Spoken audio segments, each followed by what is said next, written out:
Shalom, everybody. Brian Reese is back. We're going to do a part 2 here, and we're going to be patient doing it. After all the technical difficulties from part 1, if you're just now coming over from part 1 to part 2, this is part 2 segment. I know it's a little bit confusing, but I apologize for the inconvenience. Giants in the Bluegrass State, part 2. Had a few technical difficulties. Thanks for everybody coming back on and dealing with all the chaos. So here we are. So anyways, back what I was talking about at the beginning of the other broadcast. We was talking about Mason County. I was going to take us to Mason County, Kentucky. So Mason County, Kentucky, let me get all my stuff built back up because everything's in shambles. But I don't quit. I try not to quit. I try not to get discouraged. So hang in there, folks, with me for a minute. And yeah, let's see here. Well,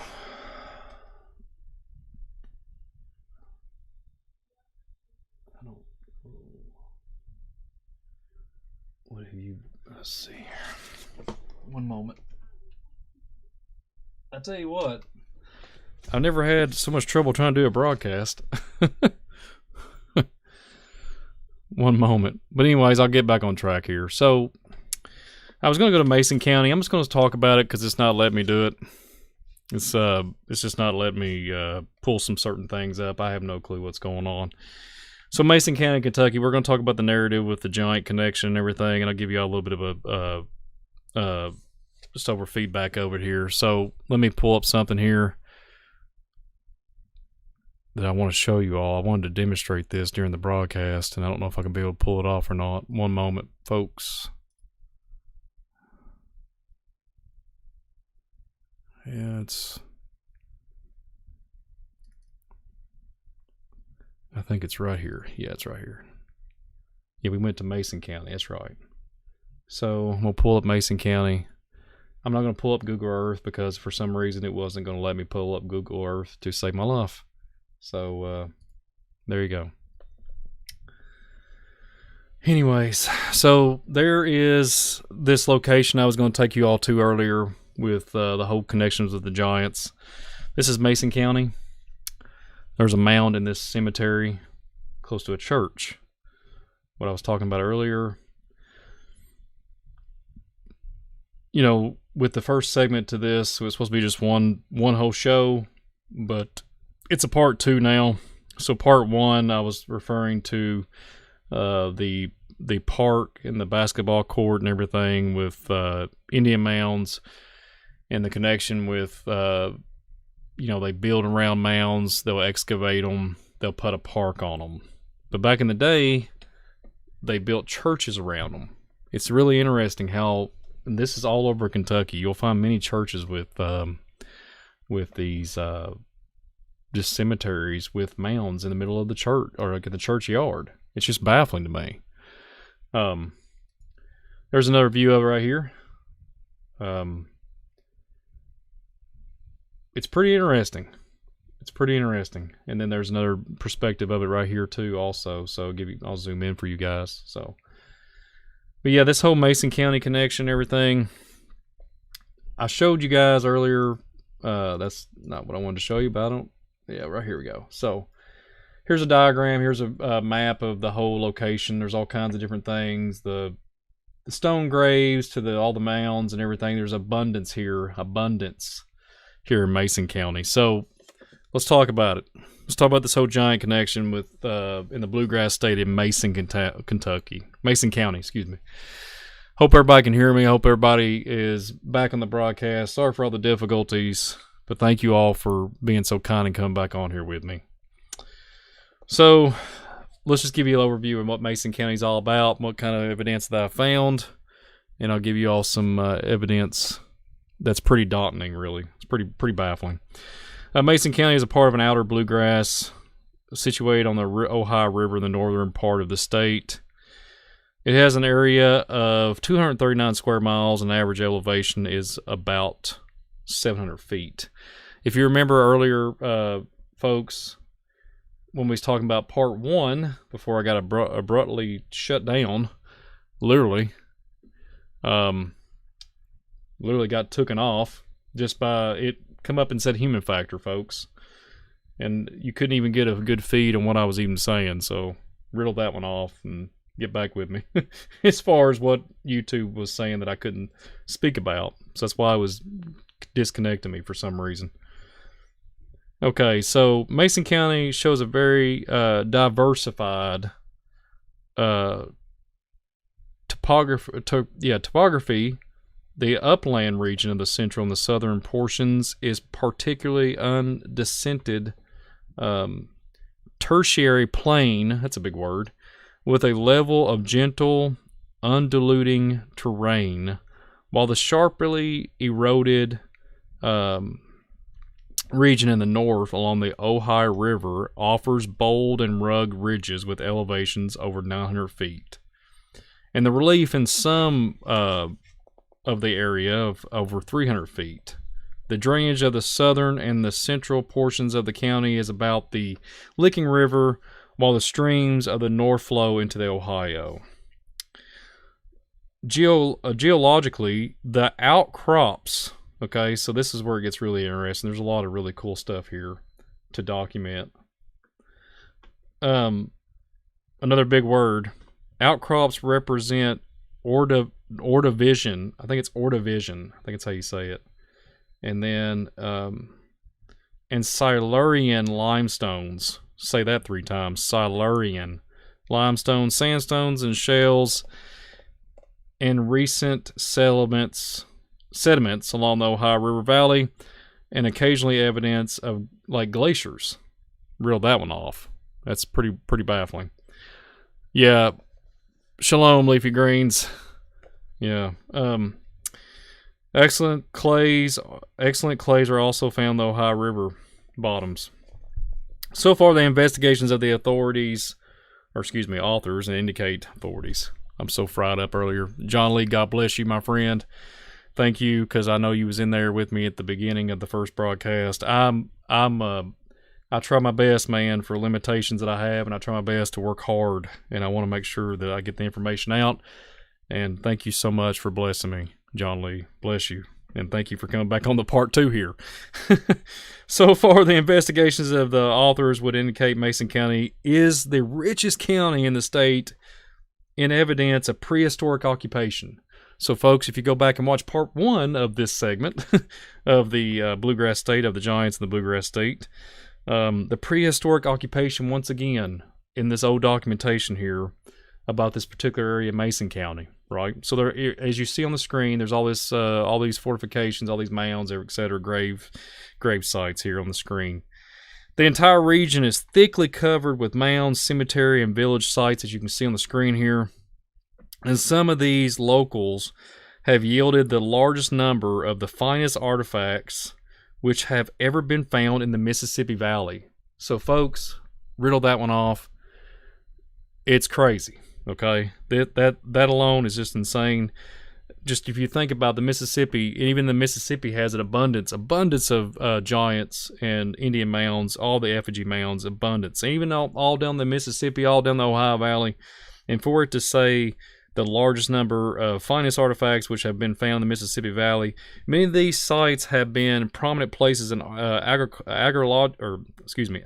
archaeology literature. So this report, they need to only be listed with references to more detailed descriptions. The following list includes, which should certainly not be omitted with the category of North American stations. And it goes on, and it talks about these fox fields, which you see on the screen here.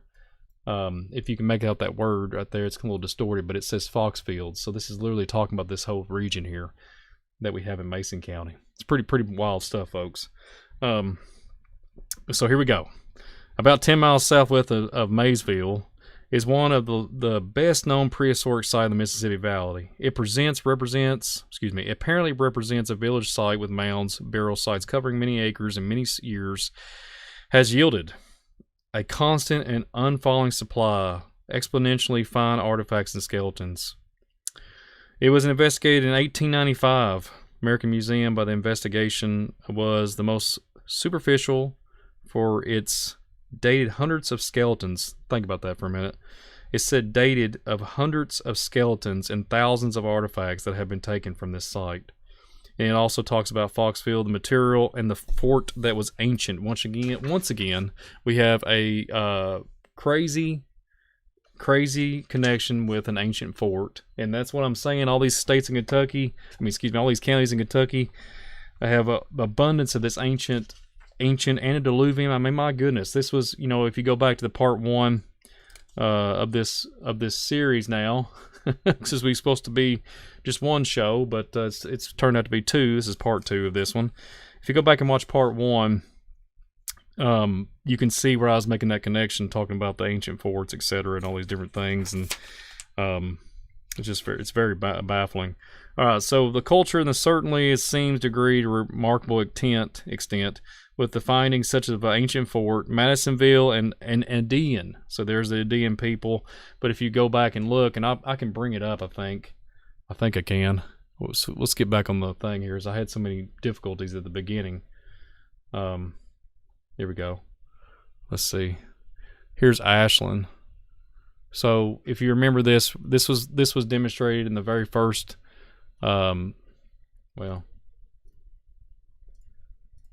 this was the first picture I shown earlier about the prehistoric inhabitants in those Indian mounds in Ashland, Kentucky, with the Gatlinburg oil refinery, abundance of supplies. So here we are again in Mason County, talking about abundance of different artifacts, and this whole in Ashland, Kentucky, it said the forerunners of the American Indians, right? There was something, it was a prehistoric man that inhabited the land before they even settled there. So this is where it gets really interesting. So this field, like what I'm showing here on the screen, plowed over, each plowing yields more skeletons and more artifacts. It is locally known as Bony Field. Rattle that one off. Because of the large number of human bones which literally covered the areas. Not only does this site yield an abundance of archaeology material, but this material is often of experiential interest. That goes on, talks about that it is considered one of the most remarkable of the prehistoric sites in Kentucky. So rattle that one off. Yeah, it's pretty wild stuff. So it talks about this other mound, this particular mound, talking about it yielding the position of skeletons, which represents burials and pars from the bottom to the top of the mound. So I've referred to this in certain broadcasts and certain different other platforms I've been on. You're going to find an abundance of average sized men, women, but you're going to find gigantic stature. You're going to find in the middle of these mounds, and you're going to find the circumference of the base of the mound. You're going to find all these burials of other people that came by along the way and was worshiping what was in the mound. So it's just pretty wild stuff. So it's what it's talking about, the positioning of the bodies here, and this was dated 1926. The cemetery of stone graves, or in this particular farm, the graves were a crest of ridge and remains of a village site which is located in the valley of North Fork, and I think it's I'm not sure if it's on there or not, North Fork River Lake below the ridge. Many hundreds of artifacts were taken from the site which were previously reported by the authors. And then it goes on and on and on, and talks about each individual specific things. A lot of stuff. We could be here all night talking about the specific topic, but just the artifacts alone. It talks about the beads and the copper, etc., and talks about the just a wide variety of stuff that it's referring to. I have some more documentation before I get showing you all some more visual stuff. So here we go. So apparently in Mason County also, it's on a plantation. There was a big plantation in August of 1827. Distinct traces of ancient fortifications, right? I mentioned that earlier. The principal fort contained about 1 acre of ground. The others were more than half as large. The walls of them entrenchments were quite plain, as they were marked of entrenchments of subterranean passages leading to Lee's Creek. 300 yards distant apparently tunneled into a provided a supply of water, secure from danger of blockading enemy. Wow. So here we go, folks. Even in my neck of the woods, when you hear about blockation, when it's blocked, and a bar, like you're basically being locked down, so to speak, and there's been a barricade, so to speak. This is not for your typical. When I look at the fortifications, a lot of people don't really. I've just dug a lot into this topic. I've just never heard nobody else talking about it. But in my county alone in Kentucky, there is location where a fortification, a fort, and they took the giants. There was literally giant Indians, is what they would refer them as. And after they basically, they go against a war with each other, the Indians, they would, basically take their life and all the other stuff, and then they would take and crush the what's left of them and fortify the walls. So it kind of reminds me when it's a blockade for the enemy. I wonder what they was referring to. What was the enemy is the question. What was you fighting? So it's pretty wild. On the 100 acres of land around the soil, the depth of 3 feet was mixed with shells, flints, potteries, ware, and bones of various descriptions. Among the latter, several entire human skeletons, besides fragments of others, lying without regulatory, as if they are fallen in battle and been hastily and carefully buried. The potteries, ware, the shape resembled artifacts now in common use, articles now in common use. We made mussel shells and stones throughout, mixed with vessels, carved on the outside and remarkably strong, now withstanding the exposure to the elements of centuries. And like I mentioned just a second ago, I wonder how they was able to do that and make them strong, right? Yeah, so no joke, folks. They would do that with those particular kind of things, and it's pretty sick. I'm just saying, some of the giant narrative, they would use different phosphorus and different materials and take other bones and make a material out of it to refortify fortifications. So that's what we got here, folks. And a lot of people just, it's baffling. It's baffling. A lot of people just discredit it and say there's no such thing as giants. So I'm going to pull the Google Earth back up because I've just got to. It's kind of irking me because I really want to show you guys a little bit more stuff here. After my little bit of a tech issue. It wasn't a little tech issue. It was a big tech issue, apparently. So here we go. Let me go back and I'm going to pull up this. I'm going to get the aerial view. I'm going to show you the ley lines because that's where I kind of got off at the part 1 where it got it erupted with just chaos on here. But I'm going to go to the location with that. I'm going to watch what I say. The location I showed you earlier with those pictures. If I can even zoom in on it. I'll show you this church that we was referring to earlier. I showed you at the beginning of this part 2 segment. So if you look at the ley line narrative, right? So the ley lines, it's not too far from this old church here. It's literally in the backyard pretty much. I mean, it looks like it's a big distance, but I mean, you could walk this. It's only like 10, 11 miles away. So if you look at these sacred lines, look at these ley lines, all these antediluvian, these ancient megalithic structures, all these different things are tied into some weird network of things of some shape or form. I was talking earlier, and I think I was talking to myself, literally, like I was talking to myself for like 7 or 8 minutes. I didn't even know y'all was even, I thought I was still rolling because it said I was still live. So what I was saying is, you have this connection with ley lines, effigy mounds, and this energy levels. There's something about these lines, these ancient ley lines, right?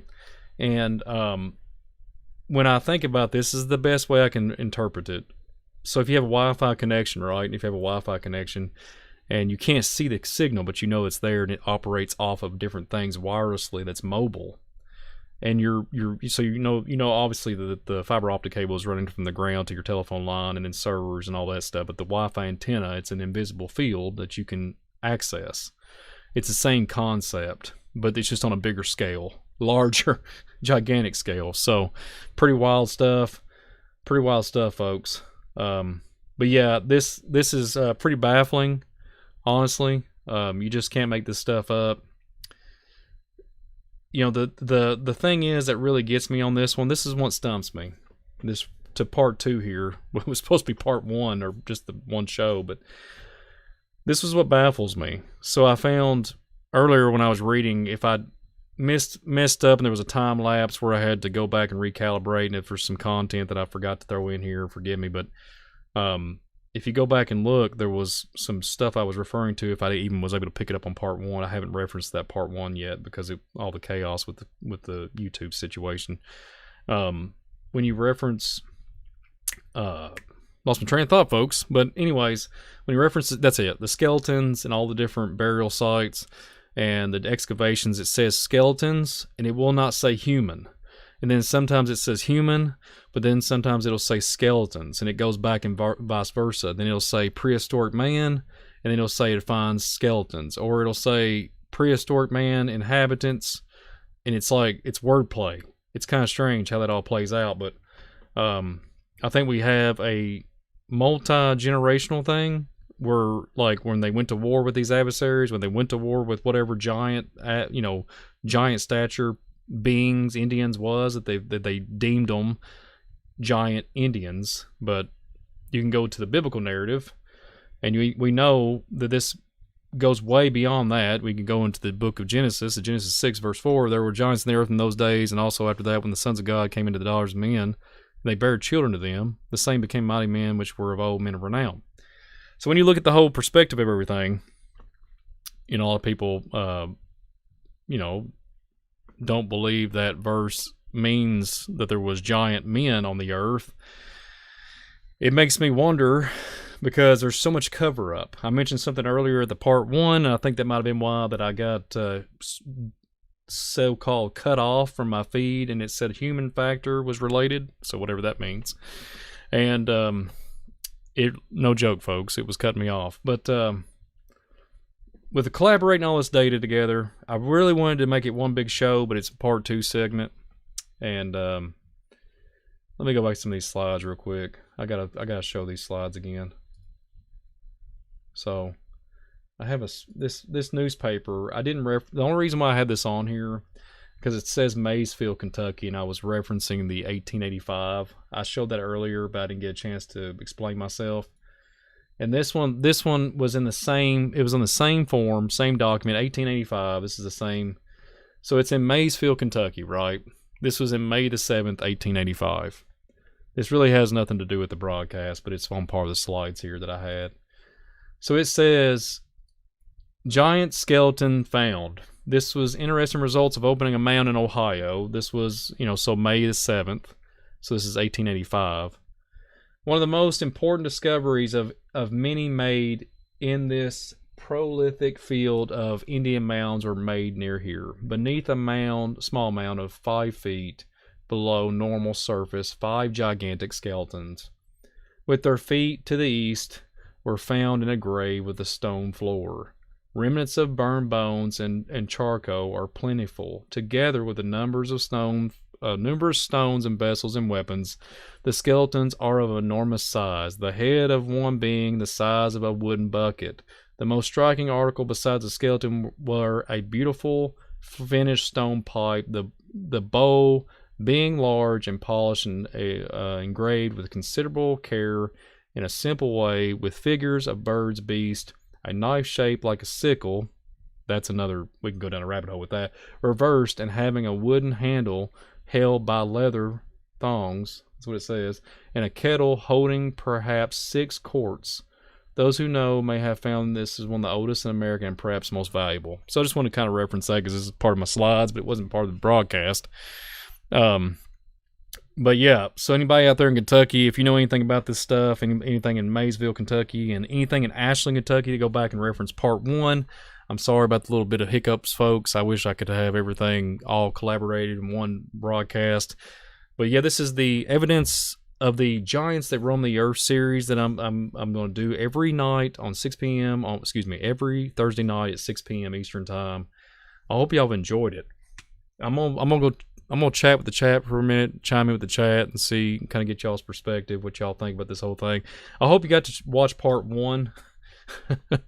This part 2, if it gets to hold up the feed, Hopefully I won't say nothing out of place here. I might say something that'll say human factor. Strange stuff, guys. Can't make this stuff up. But yeah. Yeah, thanks again, John Lee. Bless you. Gary Cooper, it's good seeing you. Your mom was born there. Yeah, thank you. Thank you, John Lee. I endured through it, my friend. Yeah, it was a little rough. Alina, I haven't got back with you. Forgive me. I'm working on that. The thing we talked about.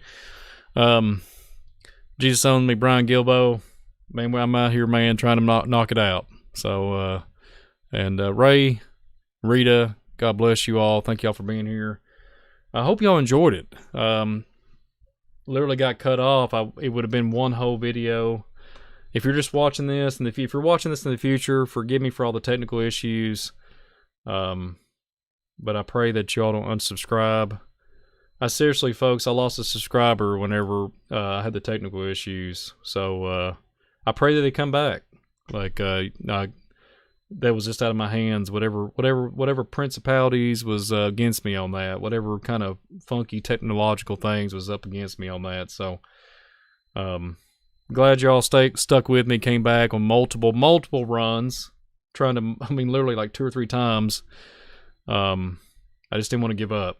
I don't really like to give in and give up too much. So I try. So I hope y'all got something out of this broadcast. Next week we're going to be doing another giant narrative broadcast. I don't have a title yet. I might jump back into the Giants in the Bluegrass State, but who knows?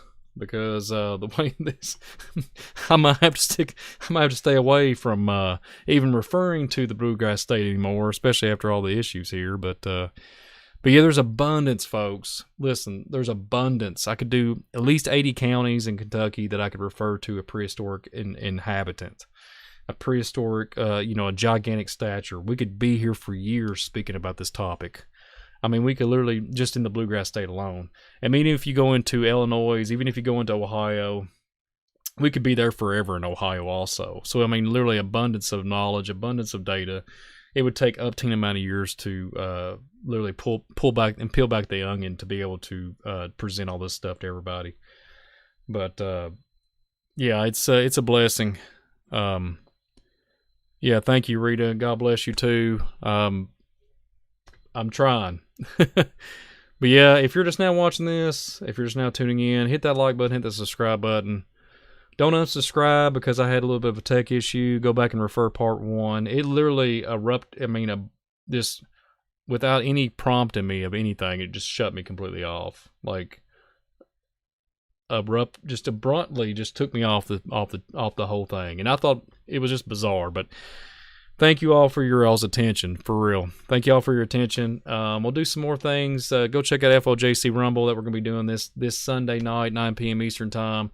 Atlantis Rising is going to be presented. So me and David Carrico are going to be on that. So I hope y'all enjoyed it. I hope you're able to make out what I was kind of getting to the point about the giants that roam the earth, the prehistoric inhabitants. And it's just so baffling to me and so compelling that this stuff is still there for you can see. You can go out, you can sit there, you can observe, you can have a cup of coffee, you can observe it, you can sit there and take pictures with the mounds. I mean, it's insanity. But the back end, nobody knows the back history of it. It's almost like it's there for entertainment, right? But there's so much history that is, if the ground could talk in Kentucky alone, my goodness, we would never be bored. We would never have to get on the internet. If the ground could talk, it would be amazing. But anyways, folks, like I said, I can't apologize enough for all the mistakes, but it was out of my control.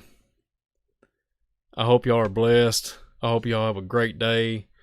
Go check out part 1 of Giants in the Bluegrass State of Kentucky, and then this is part 2. I hope y'all have a blessed day, and shalom.